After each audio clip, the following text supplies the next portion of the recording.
Sabes que ya llevo tiempo juzgándote y por fin se acaba todo hoy.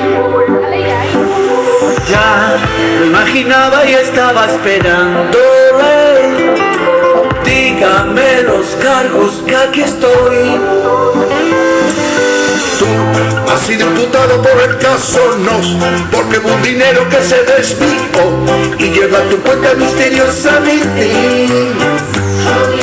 Yo no recuerdo nada de lo que firmé, y teniendo en cuenta quién es mi mujer, a ver qué condena piensa usted ponerme.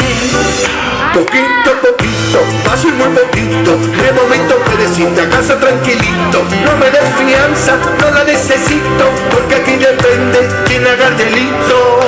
Es delito si el que roba algo es un pobrecito. A ese se lo cargan en un momentito y va para la cárcel pero rapidito. No es delito si el que roba algo tiene algún carguito. Entonces la cosa va más despacito y se va olvidando poquito a poquito. Es que mi caso es un escándalo, me han cogido mandándolo, pero estamos salvándolo y yo no estoy pagándolo. Mamá ve que dice en unos meses el Supremo. Tú sabes de sobra que yo no piso talego, pero si lo pisa, ve con cuidadito. Y si un día en la villa se te cae el jaboncito, tú pega el culito a los azulejos. Y si va a agacharte, te dio un consejo.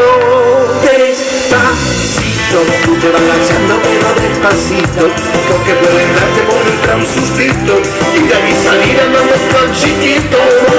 No puedo.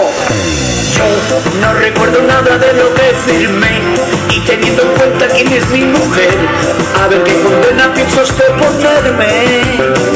Poquito a poquito, paso muy poquito, de momento puedes irte a casa tranquilito. No me des fianza, no la necesito, porque aquí depende quién haga el delito.